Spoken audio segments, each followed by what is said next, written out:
ডয়েলের বিখ্যাত চরিত্র শার্লক হোমসের বোহেমিয়ার কেলেঙ্কারি। শার্লক হোমসের গোয়েন্দা কাহিনীগুলো এত সূক্ষ্ম ও বিশ্লেষণধর্মী ছিল যে চীনে সরকারি বিভাগের পাঠ্যতালিকায়ও অত্যাবশ্যকীয় হিসেবে পড়ানো হয়। স্কটল্যান্ড ইয়ার্ডের পুলিশ এবং ফ্রান্সের পুলিশ বিভাগেও শার্লক হোমসের গোয়েন্দা কাহিনীগুলো পড়তে হয়। শার্লক হোমসকে নিয়ে সব মিলিয়ে 4টি রহস্য উপন্যাস এবং 56টি ছোট গল্প লিখেন স্যার আর্থার কনান ডয়েল। সমস্ত লেখার মধ্যে হোমস চরিত্রটি এমন নিপুণভাবে তিনি তুলে ধরেছেন যে পাঠকরা কোনোদিন বিশ্বাসই করেননি শার্লক হোমস কল্পিত একজন মানুষ। সবচেয়ে আশ্চর্যের ব্যাপার হল লেখকের জীবিত অবস্থাতেই হোমসের নামে অনেক চিঠি আসত। অবিশ্বাস্য হলেও সত্যি যে এখনও শার্লক হোমসের আবির্ভাবের 100 বছর পরও পৃথিবীর বিভিন্ন জায়গা থেকে 221 বি বেকার স্ট্রিট, লন্ডন, W1 এই ঠিকানায় প্রতি সপ্তাহে 40টি চিঠি আসে। এক ভদ্রমহিলা সেসব চিঠির জবাবও দেন। শার্লক হোমসের বিখ্যাত গল্প বোহেমিয়ার কেলেঙ্কারি পাঠে অংশ নিয়েছেন অরণ্য, স্বপ্নীল এবং শশী।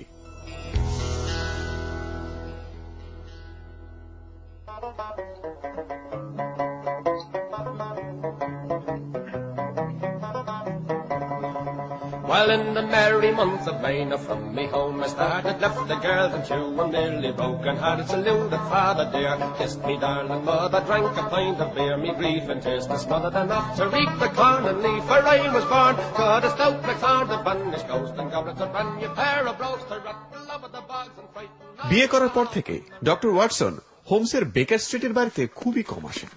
সেদিন হাতে কাজ কম থাকায় চেম্বার থেকে ফিরে ওয়াটসন হোমসের কাছে এসে দেখলেন হোমস গভীর মনোযোগ সহকারে একটা পুরো গোলাপি রঙের কাগজে লেখা চিঠি পড়ছেন। ওয়াটসনকে দেখে তিনি অনেক খুশি হয়ে গেলেন এবং চিঠিটা ওয়াটসনের হাতে দিয়ে বললেন, ও ওয়াটসন, আচ্ছা এই দেখো তো, এই চিঠিটা শেষ ডাকে এসেছে, চেঁচিয়ে পড়ো দেখি।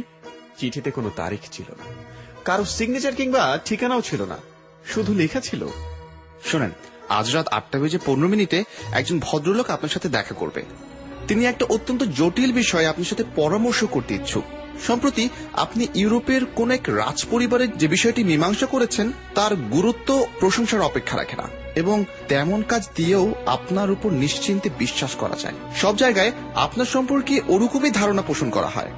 অতএব ওই সময় আপনি বাসাতেই থাকবেন, এবং সাক্ষাৎ প্রার্থী যদি মুখোশ পরে যান তাহলে বিচলিত হবেন না। ব্যাপারটা সত্যি রহস্যজনক। এ বিষয়ে তোমার কি মনে হয়? আপাতত কিছু নয়। কোনো তথ্য পাবার আগে সিদ্ধান্ত করা একটা বড় ভুল ওয়াটসন।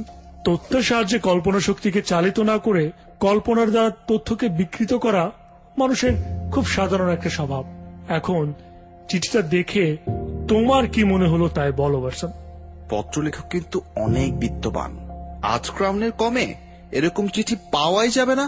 কাগজটা অসাধারণ। ঠিক, তুমি ঠিকই ধরেছো ওয়াটসন। এরকম কাগজ ইংল্যান্ডে সহজে পাওয়া যায় না। একটু আলোর সামনে ধরো দেখি। ওয়াটসন আলোর সামনে কাগজটাকে ধরলেন, দেখলেন একটা বড় হাতের ই একটা ছোট হাতের জি এর সঙ্গে রয়েছে, একটা পিও আছে, তাছাড়া ছোট্ট একটা টি এর সঙ্গে বড় হাতের জিও রয়েছে। সবটাই কাগজে নকশা করা। হোমস জিজ্ঞেস করলেন, কি মনে হচ্ছে? মনে হচ্ছে কারিগরের নাম কিংবা তার মনোগ্রাম হওয়াই উচিত। হলো না, একদমই হলো না। বড় জি এর সঙ্গে ছোট টি এর অর্থ গেসেলশাফট, জার্মান ভাষায় এর মানে হচ্ছে কোম্পানি। পি অবশ্য পেপার। এখন দেখতে হবে ইজি এর মানে কি। আচ্ছা চলো ডিকশনারিতে দেখা যাক। হোমস তাকের উপর থেকে বাদামি রঙের প্রকাণ্ড একটা ডিকশনারি নামিয়ে আনলেন। ইগলোন, ইগনিটস, এই যে এইখানটায় ইগ্রিয়া, কার্লসবার্গ একটা জায়গার নাম। এর কাছে হচ্ছে বোহেমিয়া। এদেশের ভাষা জার্মান। জায়গাটা ওয়ালস্টাইনের মৃত্যুর স্থান। তাছাড়া অনেক কাচের কারখানা এবং কাগজের মিলের জন্য এটা বেশ বিখ্যাত। এ থেকে তুমি কি বুঝলে ওয়াটসন? কাগজটি বোহেমিয়ায় তৈরি? মোটামুটি তাই। আর যিনি চিঠি লিখেছেন তিনিও একজন জার্মান। যেভাবে চিঠি লেখা হয়েছে ব্যাপারটা কেমন অদ্ভুত, তাই না? কোনো ফরাসি কিংবা রাশিয়ান এভাবে কখনোই লিখত না। জার্মানরাই শুধু বাক্যের শেষে ক্রিয়াপদ বসায়। তাহলে এখন জানবার বাকি রইল শুধু এই বোহেমিয়ান যে কাগজে চিঠি লিখেছে সেই জার্মানের আসল উদ্দেশ্যটা কি, এবং আমার যদি ভুল না হয়ে থাকে সব সন্দেহ দূর করার জন্য ওই যে কিছু শুনতে পাচ্ছ, তিনি আসছেন।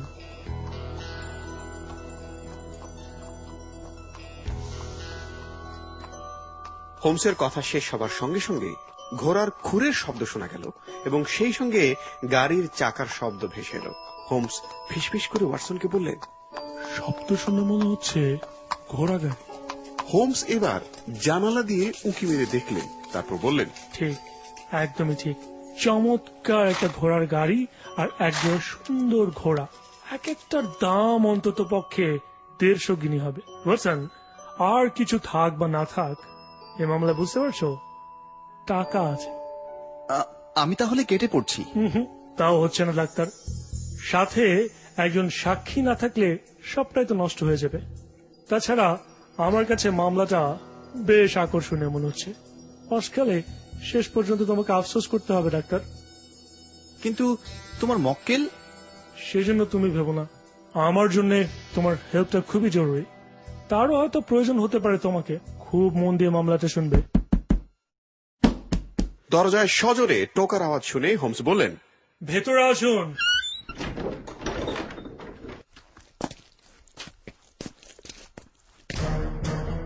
ঘরের ভিতরে ঢুকলেন 6.5 ফুট উচ্চতার একজন শক্ত সামর্থ্য মানুষ।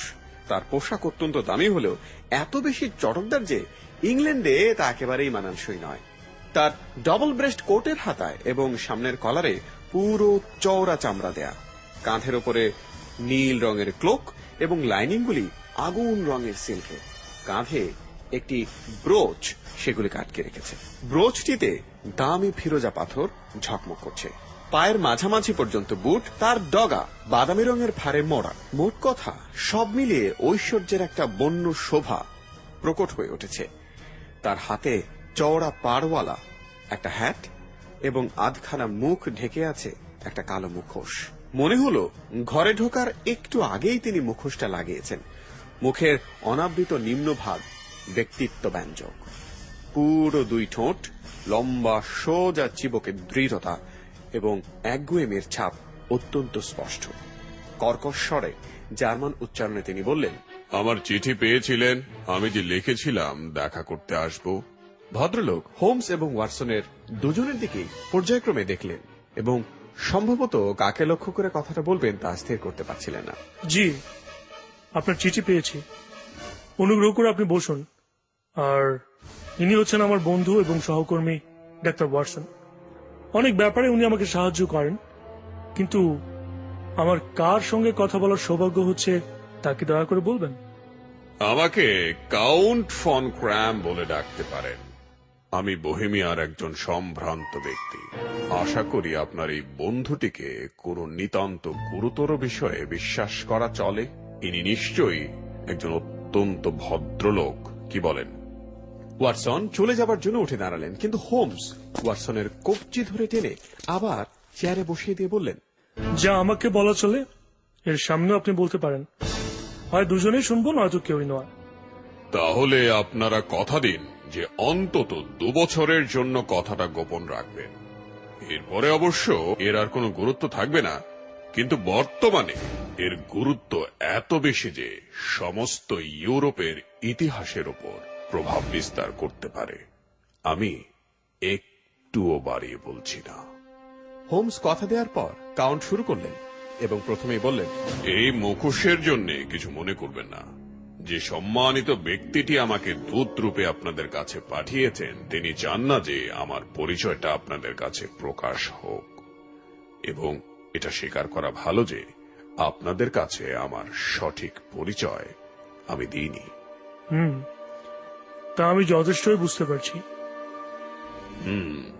ব্যাপারটা অত্যন্ত গোপনীয়, যাতে কেলেঙ্কারিটা আদৌ প্রকাশ না পায় এবং একটি রাজ পরিবারকে দুর্নামের ভাগী না করে, সেজন্য সব দিক দিয়ে সতর্ক হতে হয়েছে। সংক্ষেপে বলতে গেলে বিষয়টা বোহেমিয়ার বংশানুক্রমিক রাজবংশ অর্নস্টাইন পরিবারের সঙ্গে জড়িত। তাও আমি বুঝতে পেরেছি। মহারাজ, যদি দয়া করে মামলাটার বিবরণ আমাকে খুলে বলেন তাহলে আমার পক্ষে পরামর্শ দিতে সুবিধাই হয়। এই কথায় আগন্তুক দারুণ উত্তেজিত লাফিয়ে উঠে কিছুক্ষণ দ্রুত পায়ে ঘরের মধ্যে পাচারি করতে লাগলেন। তারপর হতাশ ভাবে মুখটা মেঝের উপর ছড়ে ফেলে উচ্চারণ করলেন, ঠিক বলেছেন, আমি হচ্ছি রাজা। হ্যাঁ, সে কথা গোপন করবার চেষ্টা করব কেন? সত্যিই তো, কেন করবেন মহারাজ? কোনো কথা বলবার আগেই আমি জানতে পেরেছিলাম যে আমি ভিএলএম গডস্রাইক সিজিমন ফন আর্মস্টাইন ক্যাসেলফলস্টাইনের গ্র্যান্ড ডিউক এবং বোহেমিয়ার রাজার সঙ্গে কথা বলছি। মহারাজ তার শুভ্র প্রশস্ত কপালে হাত বুলিয়ে আবার বসলেন এবং বললেন, বুঝতে পারছেন তো, আমি স্বয়ং এসব কাজে বিশেষ একটা অভ্যস্ত নই। তবুও ব্যাপারটা এতই গোপনীয় যে কোনো প্রতিনিধিকে আমি বিশ্বাস করতে পারছিলাম না, কারণ তাহলে আমাকে তার খপ্পরে পড়তে হতো। আপনার সঙ্গে পরামর্শ করবার জন্যে আমি তাই ছদ্মবেশ ধারণ করেছি। তাহলে অনুগ্রহ করে এবার পরামর্শ শুরু করুন। শুনছেন শার্লক হোমসের বিখ্যাত রহস্য গল্প বোহেমিয়ার কেলেঙ্কারি। যাচ্ছি ছোট্ট একটা ব্রেকে, একটু পরে ফিরছি।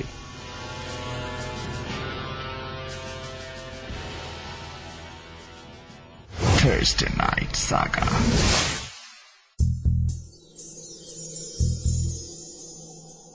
আমরা শুনছি শার্লক হোমসের বিখ্যাত রহস্য গল্প বোহেমিয়ার কেলেঙ্কারি। খুব সকালে একটা চিঠি পেলেন শার্লক হোমস। বোহেমিয়ার রাজা অদ্ভুত এক কেলেঙ্কারিতে জড়িয়ে পড়েছেন। তিনি শার্লক হোমসের সাহায্য চেয়েছেন। শার্লক হোমসকে অবাক করে দিয়ে রাজা স্বয়ং উপস্থিত হয়েছেন হোমসের বেকার স্ট্রিটের বাড়িতে। তারপর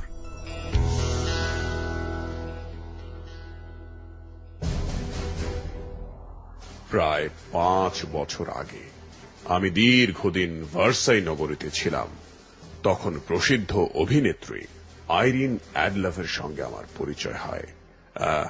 নামটা নিশ্চয়ই আপনার অপরিচিত নয়। ডাক্তার, চট করে নামের তালিকাটা বের করো দেখি। হোমসের একটা অভ্যাস ছিল উল্লেখযোগ্য মানুষের সংক্ষিপ্ত পরিচয় লিখে রাখা। ফলে কোনো বস্তু অথবা মানুষের নাম বলে তাকে অসুবিধায় ফেলাটা ছিল একেবারে কঠিন কাজ। ওয়াটসন একজন ইহুদি অধ্যাপক এবং সামরিক অফিসারের নামের মাঝখানে আইরিন অ্যাডলারের নাম আবিষ্কার করলেন। হোমস বললেন, দেখি। 1858 সালে নিউ জার্সিতে জন্ম। কন্ট্রেল্টো, লা স্কালা, ইম্পেরিয়াল ভার্সাই থিয়েটারের প্রধান গায়িকা। থিয়েটার থেকে অবসর নিয়েছেন। আচ্ছা, লন্ডনে বাস করছেন। হয়েছে মহারাজ, আমার মনে হয় আপনি এই ভদ্র মহিলাটির সঙ্গে জড়িয়ে পড়েছেন। তাকে মনে হয় এমন সব চিঠি লিখেছিলেন যা এখন ফেরত চাইছেন, তাই কি? মোটামুটি তাই, কিন্তু কেমন ভাবে তা ফেরত? গোপনে বিয়ে, তাই কি? আইনসঙ্গত দলিল বা সার্টিফিকেট? না না না, ওসব কিছু না। তাহলে আছে মহারাজ, যদি এই যুবতীটি কোনো উদ্দেশ্য প্রণোদিত হয়ে অথবা টাকার লোভে পড়ে চিঠিগুলো আপনার সামনে হাজির করেন, তবে সেগুলো যে আসলেই খাঁটি তা কি করে প্রমাণিত হবে? আমার হাতের লেখা আছে, আমার প্যাডের কাগজ আছে, আমার সিলমোহর, এইসব তো অস্বীকার করা যাবে না, তাই না? জাল হাতের লেখা, চোরাই প্যাডের কাগজ আর নকল সিলমোহর, আর আমার ফটো, ওসব কিনতে পাওয়া যায়। ছবিতে যে আমরা একসঙ্গে দুজনই আছি। কি মুশকিল, খুবই খারাপ কথা। মহারাজ, আমি বলতে বাধ্য হয়ে হচ্ছি, একেবারেই বিবেচনার পরিচয় দেননি। ওহো, আমি তখন আত্মহারা, কাণ্ডজ্ঞান হারিয়ে ফেলেছিলাম। খুব সাংঘাতিক ভাবে জড়িয়ে পড়েছেন দেখছি। বয়সও তখন তরুণ ছিলাম, তখন ছিল মাত্র 30। আচ্ছা, ছবিটা উদ্ধার করতে হবে। আমরা চেষ্টা করেছি, কিন্তু ব্যর্থ হয়েছি। আপনার কিছু টাকা খরচ হবে, ছবিটা কিনতে হবে। ও বিক্রি করবে না। তাহলে তো দেখছি চুরি করা ছাড়া কোনো উপায় নেই। 5 সে চেষ্টা করা হয়েছে, দুবার দাগি চোর তার বাড়ি তন্ন তন্ন করে খুঁজেছে। একবার দেশ ভ্রমণের সময় তার মালপত্র আমি সরিয়েছিলাম। 2 বার রাস্তায় ওত পেতে চেষ্টা করেছি, কিন্তু এই সব কিছুতে কোনো ফলই হয়নি। বেশ মজার ব্যাপার বলতে হবে। কিন্তু আমার জন্য ব্যাপারটা অত্যন্ত গুরুত্বপূর্ণ। সত্যি তাই। আচ্ছা, ছবিটা দিয়ে মহিলাটা কি করতে চান বা কি করবেন কোনো ধারণা? আমার সর্বনাশ। এছাড়া আর কি করবেন? কিন্তু আমার প্রশ্ন, তা কেমন করে? খুব শীঘ্রই আমার বিয়ে স্ক্যান্ডিনেভিয়ার রাজার মেঝো মেয়ে ক্লটেলডি লথম্যান ফন সাক্সি মেনিনজেনের সঙ্গে খুব শীঘ্রই আমার বিয়ে হতে যাচ্ছে। আমার মনে হয় তাদের বংশের গোড়ামিটার কথা আপনি শুনেই থাকবেন। মেয়েটি অত্যন্ত অত্যন্ত কোমল স্বভাবের। আমার চরিত্র সম্বন্ধে সামান্য ছায়াও আমাদের বিয়ের ব্যাপারটা ভেঙে দেওয়ার জন্য যথেষ্ট, বুঝতে পারছেন? আইরিন, আচ্ছা আইরিন অ্যাডলার কি চান? কি আর চান? আমার শাসাচ্ছে ছবিটা নাকি তাদেরকে দিয়ে দেবে, এবং আমি জানি এটা ওর পক্ষে খুবই সম্ভব। আপনি জানেন না, ওর হৃদয় লোহার মতো কঠিন, আর ওর মুখ অসাধারণ রূপবতী যুবতীর মতো। আমি আরেকজনকে বিয়ে করছি দেখে ও করতে পারে না এমন কোনো কাজ নেই। আপনি ঠিক জানেন তো যে তিনি এখনো ছবিটা পাঠাননি? এ ব্যাপারে আমি নিশ্চিত। সে বলেছে বাগদান প্রকাশ্যভাবে ঘোষিত হবার দিন সে ছবি পাঠাবে, এবং সেই দিন হলো আগামী সোমবার। আচ্ছা, যাক, ভালোই হলো। আমার হাতে এখন দরকারি দুটো মামলা আছে। আচ্ছা মহারাজ, আপনি তো এখন লন্ডনেই থাকবেন, তাই না? হ্যাঁ, আমাকে ল্যাংহ্যামে কাউন্ট ফন ক্র্যাম নামে পাবেন। তাহলে আমাদের কাজের অগ্রগতি যথাসময়ে আপনাকে গিয়ে জানাবো। ঠিক আছে। আচ্ছা, টাকার ব্যাপারটা একটু বলবেন প্লিজ। আপনার যা ইচ্ছে। আমি ওই ফটোর বিনিময়ে রাজ্যের একটি জেলা আপনাকে দিয়ে দিতে প্রস্তুত। আর এখন যে সমস্ত খরচ হবে? মহারাজ তার পোশাকের ভেতর থেকে চামড়ার ভারী একটা ব্যাগ বের করে টেবিলে রাখলেন। তারপর বললেন, এর মধ্যে মোট 300 পাউন্ডের স্বর্ণ মুদ্রা আর 700 পাউন্ডের নোট আছে। হোমস নোট বইয়ের পাতা ছিঁড়ে একটি রসিদ লিখে দিলেন। তারপর প্রশ্ন করলেন, ভদ্রমহিলার ঠিকানাটা কি জানেন? Briony Lodge, Serpentine Avenue, Saint John's Wood. Holmes ঠিকানাটা টুকে নিলেন। তারপর বললেন, আচ্ছা মহারাজ, আমার আরেকটা কথা জানবার আছে। ছবিটা কোন সাইজের? রাজা তাকে আশ্বস্ত করলেন এবং তারপর, তাহলে শুভরাত্রি মহারাজ, এবং আমি আশা করছি খুব শিগগিরই আপনাকে তেমন কোনো সুসংবাদ দিতে পারছি না। পরদিন বেলা ঠিক 3টার সময় ওয়াটসন হোমসের বাড়িতে এসে অপেক্ষা করছিলেন। হোমস তখনও ফেরেননি। ঘড়িতে যখন প্রায় 4টা বাজে, হঠাৎ ঘরের দরজা খুলে গেল।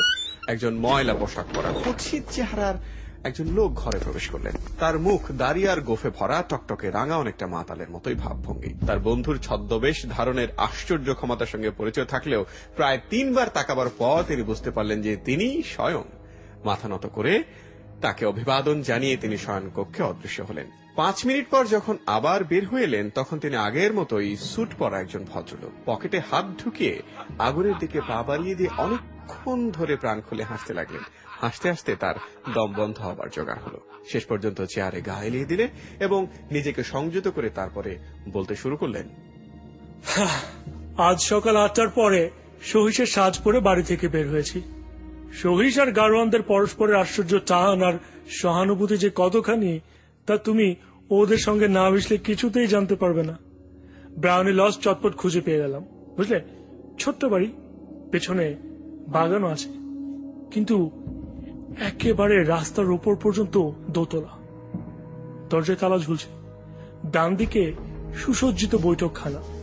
বাড়িটার পেছনে তেমন বলবার মতো কিছু নেই, শুধু দালানের জানালাটার আস্তাবলের উপর থেকে চলে যাওয়া। আমি চারদিক থেকে বাড়িটা দেখেছি, বেশ ভালো করে দেখেছি। মনোযোগের সঙ্গে কিছু পরীক্ষা করেছি, কিন্তু তেমন বলবার মতো কিছু পাইনি। তারপর ঘুরতে ঘুরতে দেখলাম আমার অনুমান মতো একটা অপরিসর রাস্তা গলির ভেতর থেকে বাগানের পাঁচিল ঘেঁষে চলে গেছে। সহিসা সব ঘোড়াদের যত্ন আত্তি করতে ব্যস্ত ছিল। আমিও তাদের সঙ্গে হাত পে লাগালাম। তারপর বিনিময়ে ওরা আমাকে নগদ 2 পেনি, 8 বোতল মদ, 2 বারের মতো তামাক এবং মিস এডলার সম্বন্ধে দরকারি সমস্ত সংবাদ সরবরাহ করল। ওয়াটসন কৌতূহলের সঙ্গে জিজ্ঞেস করলেন, আচ্ছা, আইরিন অ্যাডলার সম্পর্কে কি জানতে পারলে? হো, তিনি স্থায়ী অধিবাসীদের মাথা ঘুরিয়ে দিয়েছেন। তার মতো এমন আকর্ষণীয় রমণী পৃথিবীতে আরেকটাও নেই। সাপেচার নিউজের সবাই এ বিষয়ে একমত। সাপেটিয়ান নিউজ হচ্ছে যে জায়গায় তিনি থাকেন সেই জায়গাটার নাম। নির্বিবাদে থাকেন, কনসার্টে গান করেন, নিয়ম করে 5টায় বেরিয়ে যান আর ঠিক 7টায় ডিনারের সময় ফেরেন। তার একটি মাত্র পুরুষ বন্ধু আছেন, তিনি অবশ্য নিয়মিত যাতায়াত করেন। পুরুষ বন্ধুটি একজন উকিল আর নামটা হচ্ছে গড ফ্রেন্টন। এখন বুঝতে পারছো তো ওয়াটসন, সহিসের বন্ধুত্বের দাম কত? সহিস ভাইদের কাছ থেকে যা যা জানবার সব কথা জেনে নিয়ে আমি ব্রাউনি লজের ঠিক আশপাশটাতেই রইলাম এবং মনে মনে ফোন দিতে লাগলাম। মনে হলো গডফ্রেড নর্টনের এই ব্যাপারে বেশ গুরুত্বপূর্ণ একটা ভূমিকা রয়েছে। তিনি একজন আইনজ্ঞ। মিস অ্যাডলারের সঙ্গে তার সম্পর্ক কি? তিনি ঘন ঘন আসা যাওয়া করছেন কেন? ভদ্রমহিলা কি তার মক্কেল, না বান্ধবী, না প্রেমিকা? প্রথমটা হলো ছবিটা তার হেফাজতে রয়েছে। শেষের হলে অবশ্য তেমন সম্ভাবনা নেই। এই ব্যাপারটার মধ্যে নির্ভর করছে তার অফিসে হানা দেব না ব্রাউনি লজের অনুসন্ধান চালাবো। ব্যাপারটা বেশ অস্বস্তিকর। ঠিক এই মুহূর্তে একখানে গাড়ি এসে থামলো। একজন ভদ্রলোক লাফ দিয়ে নামলেন। তার চেহারা দেখলে অসাধারণ রূপবান মনে হয়। চিৎকার করে গাড়োয়ানকে অপেক্ষা করতে বলে যে পরিচারিকা দরজা খুলে দিয়েছিল তার গা ঘেঁষে একদম ভেতরে ঢুকে গেল, যেন এখানে আসা যাওয়াটায় সে খুবই অভ্যস্ত।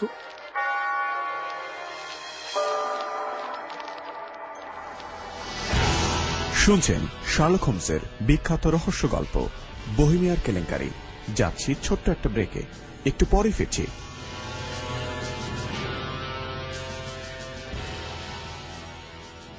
Thursday Night Saga.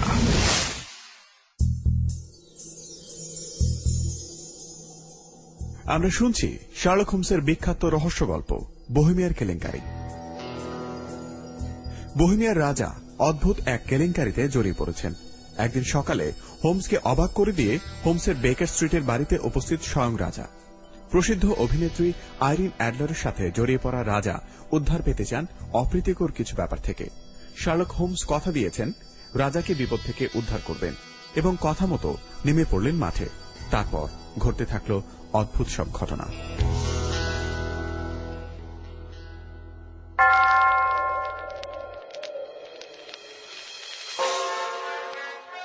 ভদ্রলোক আধা ঘন্টার মতো ভেতরে ছিলেন। বৈঠকখানার জানলা দিয়ে হোমস তাকে মাঝে মাঝে দেখতে পাচ্ছিলেন। তিনি পায়চারি করতে করতে উত্তেজিত ভাবে কথা বলছিলেন আর হাত নাড়ছিলেন। মেয়েটিকে একেবারেই দেখা যাচ্ছিল না।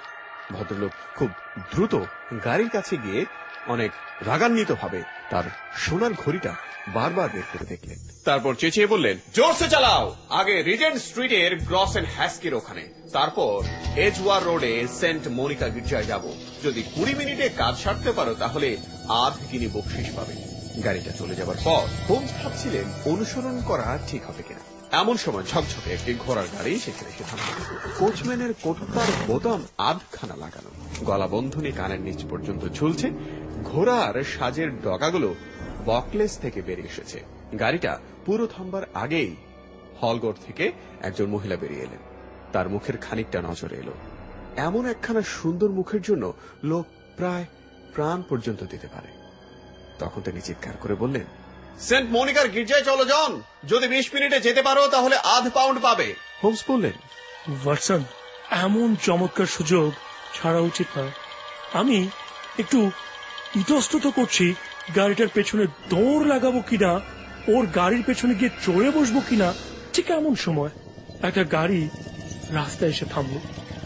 গাড়োয়ানটা ছেঁড়া কাপড় পরা আরোহীটার দিকে বার দুই তাকিয়ে দেখলো, কিন্তু সে আপত্তি করবার আগেই আমি লাফ দিয়ে চড়ে বসলাম। তারপর বললাম, সেন্ট মনিকার গির্জার 20 মিনিটে যেতে পারলে আধ পাউন্ড উপরি পাবে। তখন 12টা বাজতে 25 মিনিট বাকি। সুতরাং ব্যাপারটা যে কি তা পরিষ্কার বোঝা গেল। কোচম্যান খুব জোরে গাড়ি চালাতে লাগলো। আমি এর চেয়ে তাড়াতাড়ি কখনো চলেছি বলে মনে হয় না, কিন্তু ওরা তারও আগে গিয়ে উপস্থিত হয়েছিল। আমি দেখলাম ল্যান্ডো আর ক্যাপ্টে দাঁড়িয়ে, ঘোড়াগুলোর গা দিয়ে যেন আগুন বার হচ্ছে। কোচম্যানের ভাড়া মিটিয়ে দিয়ে দ্রুত আমি গির্জার ভেতরে প্রবেশ করলাম। যাদের অনুসরণ করে এসেছি তারা আর পাদ্রি ছাড়া সেখানে তখন কোনো জনপ্রাণী নেই। পাদ্রির কথায় একটা অভিযোগের ভাব পেলাম। বেদির সামনে ত্রিভুজের ভঙ্গিতে তিনজন দাঁড়িয়ে আছেন। আমি একজন সাধারণ অলস লোকের মতো পায়চারি করতে লাগলাম। কিন্তু কিন্তু ব্যাপার কি জানো, আমাকে আশ্চর্য করে দিয়ে হঠাৎ তিনজনে একসঙ্গে আমার দিকে মুখ ফেরালেন এবং গডফ্রে নর্টন আমার দিকে দৌড়ে এলেন, চেঁচিয়ে বলে উঠলেন, জয় ঈশ্বর, তোমাকে দরকার, হে এসো এসো। আমি জানতে চাইলাম কি ব্যাপার। নর্টন বলল, এসো, আর মাত্র 3 মিনিট সময় আছে, নইলে ব্যাপারটা নিয়ম মাফিক হবে না। তিনি আমাকে টানতে টানতে বেদির কাছে নিয়ে গেলেন এবং ব্যাপারটা ভালো করে বোঝার আগেই আমি দেখলাম আমার কানে কানে ফিস ফিস করে মন্ত্র বলা হচ্ছে এবং আর আমিও চিবিয়ে চিবিয়ে তার পুনরাবৃত্তি করছি। এমন সব ব্যাপারে আমি সাক্ষী থাকছি যে বিষয়ে আমি সম্পূর্ণ অজ্ঞ। অর্থাৎ আমি অবিবাহিত গডফ্রে নর্টনের সঙ্গে অনুরা আইরিন অ্যাডলারের বিবাহে সহায়তা করছি। মুহূর্তের মধ্যে কাজটা শেষ হয়ে গেল। ভদ্রমহিলা আমাকে ধন্যবাদ জানালেন। পাদ্রী সাহেবও আমার উপর খুশি হলেন। এমন বেকায়দায় জীবন আর কখনো পড়েনি, সে কথা ভেবেই হাসছিলাম। সম্ভবত ওদের বিয়ের লাইসেন্সে কোনো আইনগত ত্রুটি ছিল, যার জন্য পাদ্রী সাহেব সাক্ষী ছাড়া বিয়ে দিতে রাজি হয়নি। কিন্তু আমার শুভ উপস্থিতি বোধ হয় রাস্তায় গিয়ে লোক খোঁজার থেকে গডফ্রে নর্টনকে বাঁচিয়ে দিয়েছিল। পাদ্রী আমাকে 1 পাউন্ড পুরস্কারও দিয়েছেন। এই ঘটনার স্মৃতি হিসেবে ওটাকে যেন আমি ঘড়ির চেনে বেঁধে রাখি। তারপর কি হলো? তারপর আবার কি হবে? আমার সমস্ত ফন্দি ফিকির সব বানচাল হবার উপক্রম। বুঝতে পারলাম যে নবদম্পতি খুব দ্রুতই কেটে পড়বে, সুতরাং আমাকে চটপট কাজ হাসিল করতে হবে। যাই হোক, গির্জার দরজায় তারা আলাদা হয়ে গেলেন।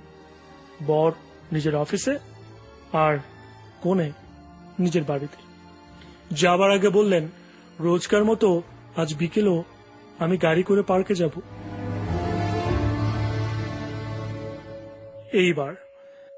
এইবার ডাক্তার ওয়াটসন, তোমার সাহায্য আমার খুব দরকার। আনন্দের সাথে রাজি আছি হোমস। আমায় কি করতে হবে বলো। 2 ঘন্টার মধ্যেই কার্যক্ষেত্রে হাজির হতে হবে। ভদ্রমহিলা আইরিন, এখন অবশ্য ম্যাডাম বলাই ঠিক হবে, 7টার মধ্যেই হাওয়া খেয়ে ফিরবেন। যা ঘটবে তার ব্যবস্থা আগেই করে রেখেছি। শুধু একটা বিষয় আমি একটু জোর খাটাবো, বুঝতে পারছো তো? সম্ভবত ওখানে আপত্তিকর কিছু একটা ঘটতে পারে, তার মধ্যে যোগ দিও না। আমাকে বাড়িতে ঢুকতে দিয়েই তোমার কাজ শেষ হবে। 4-5 মিনিট পরে বৈঠকখানার জানলা খুলে যাবে। সে খোলা জানালার খুব কাছেই তোমাকে থাকতে হবে। আমার দিকে লক্ষ্য রাখবে, আমি তোমার নজরের মধ্যে থাকবো, ঠিক আছে? যখন আমি ঠিক এইরকম করে হাত তুলবো, তখন এই যে জিনিসটা তোমায় দিয়ে রাখছি সেটা ঘরের মধ্যে ছুঁড়ে দেবে আর সঙ্গে সঙ্গে আগুন আগুন বলে চেঁচিয়ে উঠবে। বুঝতে পারছো? হ্যাঁ, সব বুঝতে পারছি। মারাত্মক কিছু নয়, এটা সাধারণ প্লাম্বারদের ধোঁয়া ভরা হাওয়ে। দুদিকেই ক্যাপ লাগানো আছে, নিজে থেকে জ্বলে ওঠে। মাত্র এইটুকু তোমার দায়িত্ব। তুমি আগুন আগুন করে চিৎকার করলেই অনেক লোক জড়ো হয়ে যাবে। 10 মিনিটের মধ্যে আমিও গিয়ে তোমার সঙ্গে যোগ দেব। আশা করি ব্যাপারটা আমি তোমাকে পুরোপুরি বোঝাতে পেরেছি। হ্যাঁ হোমস, সবই ঠিক মতো করবো। তুমি আমার সম্বন্ধে নিশ্চিত থাকতে পারো। হোমস তখন পকেট থেকে চুরুটের মতো লম্বা ধরনের একটা জিনিস বের করে বললেন। হোমস শয়নকক্ষের মধ্যেই অদৃশ্য হয়ে গেলেন। কয়েক মিনিট পরে যখন ফিরে এলেন, তখন তাকে একজন সরল প্রকৃতির অমায়িক সাদাসিধে পাদ্রী সাহেবের মতো দেখাচ্ছিল।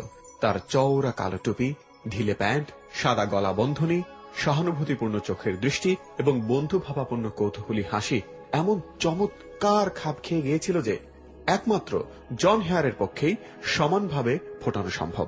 হোমস যে শুধু বেশ পরিবর্তন করেছিলেন তাই নয়, তার অভিব্যক্তি, চলাফেরা, এমনকি অন্তঃকরণও যেন ছদ্মবেশের সঙ্গে মিলে গিয়েছিল।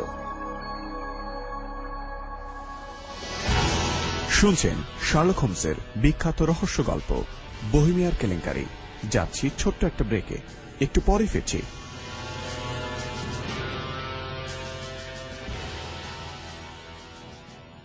Thursday Night Saga.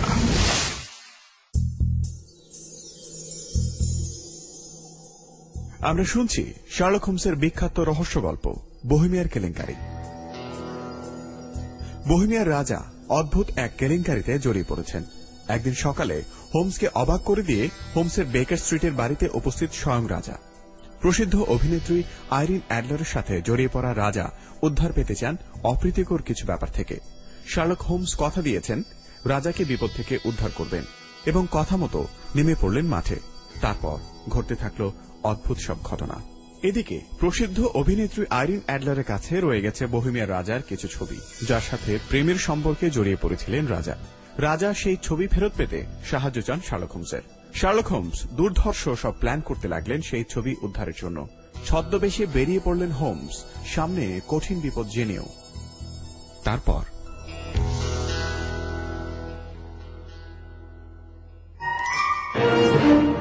হোমসরা বেকার স্ট্রিটের বাড়ি যখন ছাড়লেন তখন সন্ধ্যা 6:15।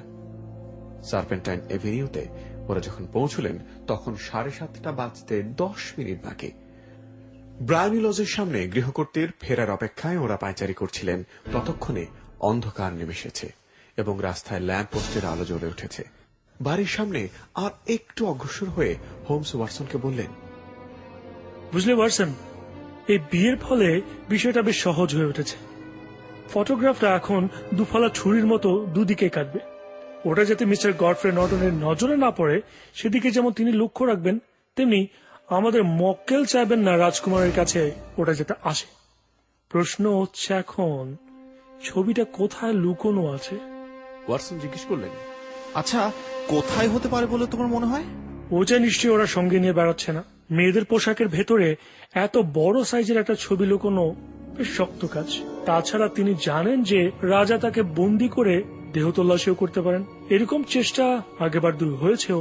সুতরাং আমরা ধরেই নিতে পারি ওটা উনি সঙ্গে নিয়ে বেড়াচ্ছেন না। ওটা ব্যাংকার কিংবা উকিল দুজনের কাছেই থাকতে পারে, কিন্তু আমি ও দুটোর কোনোটাও ভাবছি না। মেয়েরা স্বভাবত একটু গোপন প্রিয় হয়, তুমি খেয়াল করেছ। আর গোপন করবার ভারটা নিজেরাই গ্রহণ করে। তিনি অন্য কাউকে ছবিটা রাখতে দেবেন কেন? নিজের বিচার বুদ্ধির উপর তিনি বিশ্বাস রাখেন। তাছাড়া যার সঙ্গে রাজনীতির সম্বন্ধ আছে এমন কোন পেশাদার লোককে তিনি কিছু বলতে পারেন না। একটা ব্যাপার ওয়াটসন মনে রেখো, ছবিটা তিনি কয়েকদিনের মধ্যেই কাজে লাগাবেন বলে মন স্থির করেছেন। যেখানে ছবিটা থাকলে সবসময় হাতের কাছে পাওয়া যায় সেখানেই ছবিটা রয়েছে, এবং সেটা তার বাড়ি ছাড়ার কোথাও নয়।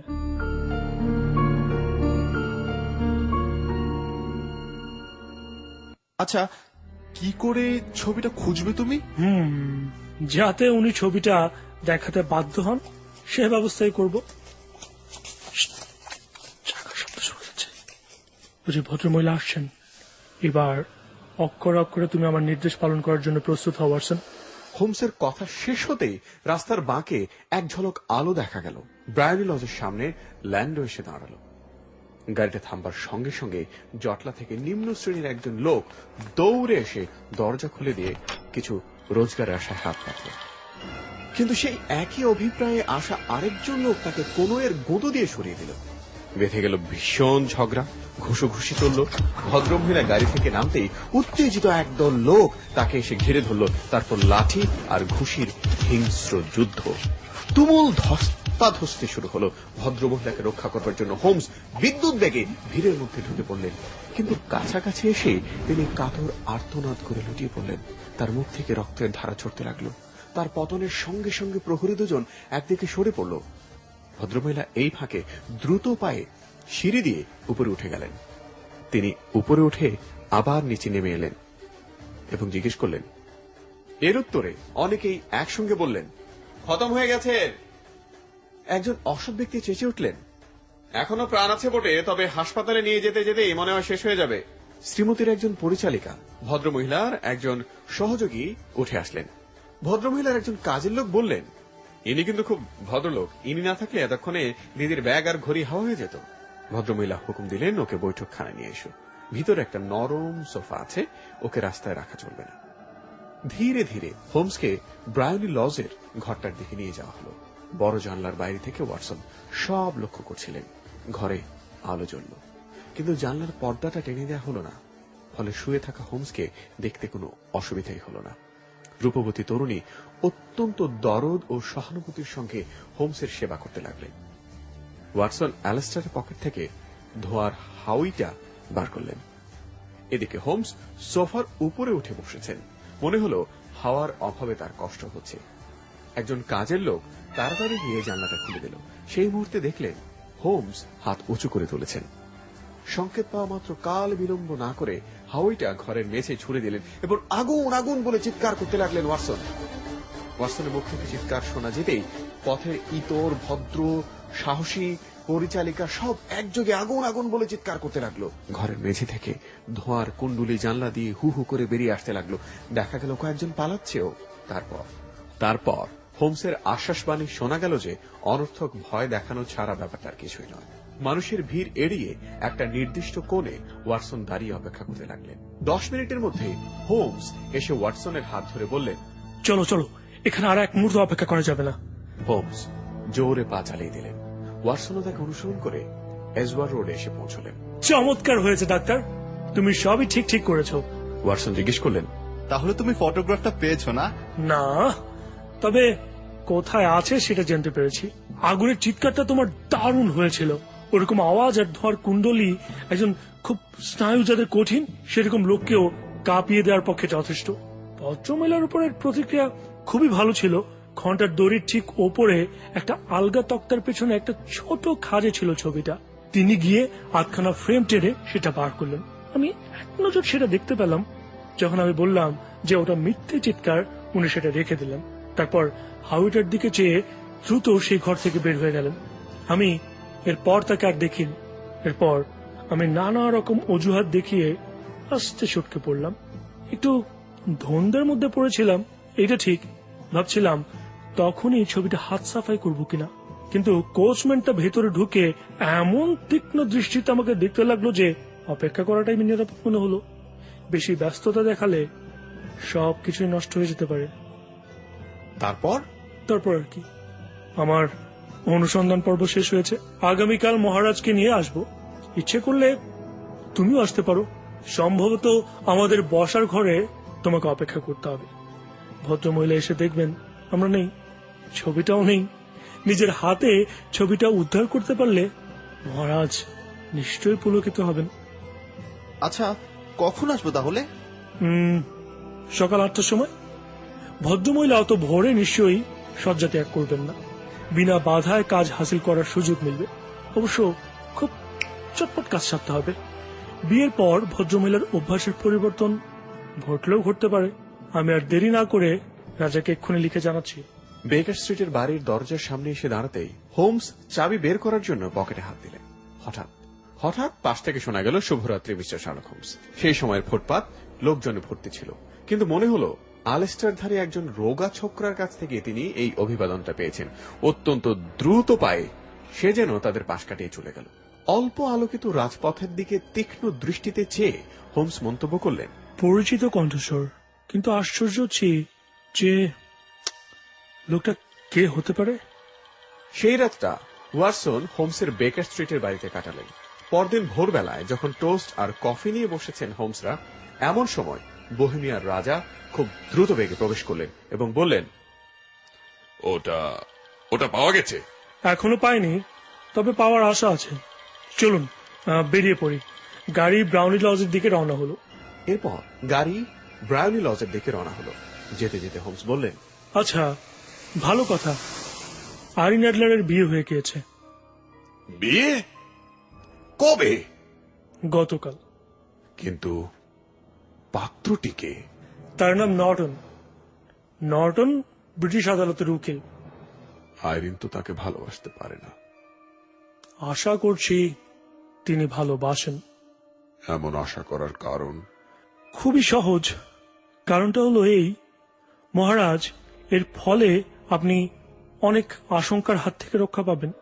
আইরিনের পক্ষে স্বামীকে ভালোবাসার অর্থ হলো মহারাজকে ভালো না বাসা, আর যাকে তিনি ভালোবাসেন না তার কাজে হস্তক্ষেপ করবার আগ্রহ নিশ্চয়ই তার থাকবার কথা নয়। সত্যি, আপনি ঠিকই ধরেছেন। কিন্তু হায়, যদি তার আমার সমান বংশমর্যাদা থাকত, তাহলে রানী হিসেবে কি চমৎকারই না মানাতো আমার পাশে, তাই না? সার্পেন্টাইন এভিনিউতে গাড়ি থামার আগ পর্যন্ত মহারাজ আর একটি একটি কথা বললেন না। মনে হলো কোনো এক বিষণ্ণ মৌন আবেগ তাকে ঘিরে রেখেছে। ব্রানিলজের খোলা দরজার সামনে এক বৃদ্ধা দাসী দাঁড়িয়েছিলেন। গাড়ি থেকে নামতে দেখে তাদের মুখে অবজ্ঞাপূর্ণ হাসি ফুটে উঠল এবং তিনি জানতে চাইলেন তিনি শার্লক হোমস কিনা। হোমস তখন চমকে উঠলেন এবং তার মুখের দিকে জিজ্ঞাসা দৃষ্টিতে তাকালেন এবং তারপর বললেন, আমি মিস্টার হোমস। তখন বৃদ্ধা দাসীটি তাকে জানালো যে তার গিন্নিমা তাকে বলেছিলেন তিনি যেন আজ সকালে আসবেন এবং ভোর 5:15টার সময় চেয়ারিং ক্রস স্টেশন থেকে তিনি ইউরোপের দিকে রওনা হবেন। সঙ্গে তার স্বামীও থাকবেন। বিস্ময় আর নিরাশার ধাক্কায় হোমস তখন ফ্যাকাশে হয়ে পেছনে হেলে পড়লেন এবং জিজ্ঞেস করলেন, তার মানে কি? তুমি বলতে চাইছো যে তিনি ইংল্যান্ড ছেড়ে চলে গেছেন? বৃদ্ধা তখন জবাব দিলেন, হ্যাঁ, এবং আর কোনোদিন তিনি ফিরে আসবেন না। মহারাজ তখন ভাঙা গলায় প্রশ্ন করলেন, আর কাগজপত্রগুলো? হায় হায়, সব খোয়া গিয়েছে। হোমস সেই বৃদ্ধা মহিলাকে ধাক্কা দিয়ে ড্রয়িং রুমে প্রবেশ করলেন। ওয়াটসন আর মহারাজ হোমসকে অনুসরণ করলেন। ঘরের আসবাবপত্র এলোমেলো, সমস্ত তাক ফাঁকা, খোলা পড়ে রয়েছে সবকিছু। সবগুলো ড্রয়ার খোলা পড়ে রয়েছে। মনে হলো ভদ্রমহিলা চম্পট দেওয়ার আগে সব তন্ন তন্ন করে খুঁজেছিলেন। ঘন্টার দড়ির কাছে গিয়ে হোমস একটা আলগা তক্তা ভেঙে ফেললেন। তারপর সেখানে হাত গলিয়ে একটা ফটোগ্রাফ এবং একটি চিঠি বের করলেন। ফটোগ্রাফটি শান্ত বেশভূষায় সজ্জিত আইরিন অ্যাডলারের নিজের, আর চিঠির শিরোনামে লেখা, শ্রীযুক্ত শার্লক হোমস সমীপেশু, তিনি না আসা পর্যন্ত রেখে দেওয়া হবে। শার্লক হোমস খামটা ছিঁড়ে ফেললেন। তিনজনই একসঙ্গে চিঠিটা পড়া শুরু করলেন। চিঠিতে সময় গত রাত্রি 12টা। প্রিয় মিস্টার শার্লক হোমস, আপনার কার্যপদ্ধতি সত্যিই চমৎকার। আমাকে আপনি সম্পূর্ণ প্রতারিত করেছিলেন। আগেই শুনেছিলাম রাজা হয়তো আপনার সহায়তা নিতে পারে, তাই আগুনের ব্যাপারটা যখন বুঝতে পারলাম তখন আমি আমার গাড়ির গাড়োয়ানকে আপনার উপরে নজর রাখতে বলে বাড়ির ভেতরে গিয়েছিলাম। পরে পুরুষের ছদ্মবেশে আপনাদের অনুসরণ করি। আপনার বাড়ির সামনে গিয়ে আমার সন্দেহ দূর হয়। আমার উপস্থিতি জানার জন্য আপনাকে শুভ সন্ধ্যা জানাই। তারপর আমি আমার স্বামীর সঙ্গে দেখা করার জন্য টেম্পলে রওনা হই। আমরা দুজনে অনেক চিন্তা ভাবনা করে স্থির করি যে এখানে থেকে আপনার সঙ্গে পাঞ্জা লড়া আমাদের পক্ষে সম্ভব নয়। কাজেই ইউরোপের পথে পাড়ি দিচ্ছি। আপনার মক্কেলকে বলবেন তিনি যেন অযথা দুশ্চিন্তা না করেন, কেননা তার জীবনের কাঁটা হবার আমার কোনো ইচ্ছে নেই। তবে আমাদের যৌথ ফটোটা আমার কাছে রাখলাম কেবলমাত্র নিজের নিরাপত্তার জন্য। তা না হলে রাজার তরফ থেকে আমার ক্ষতি হবার সম্ভাবনা থাকতে পারে। অবশ্য রাজা যদি ইচ্ছে করেন, তবে আমার রেখে যাওয়া ফটোটা তিনি নিজের কাছে রাখতে পারেন। চিঠি পড়া শেষ হলে মহারাজ আনন্দে হৈ হৈ করে উঠলেন। বললেন, বলেছিলাম না, মেয়ে হিসাবে সে অতুলনীয়। আমার রানী হবার যোগ্যতা তারই রয়েছে, শুধু বংশমর্যাদা না থাকায় আজকে তাকে দূরে সরিয়ে দিতে হলো। শার্লক হোমস রাজার মতো আনন্দিত হতে পারেননি। তিনি বললেন,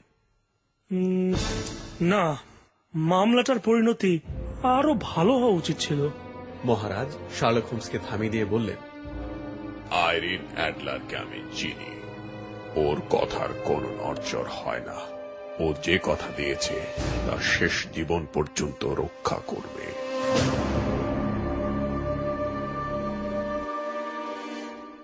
Thursday night.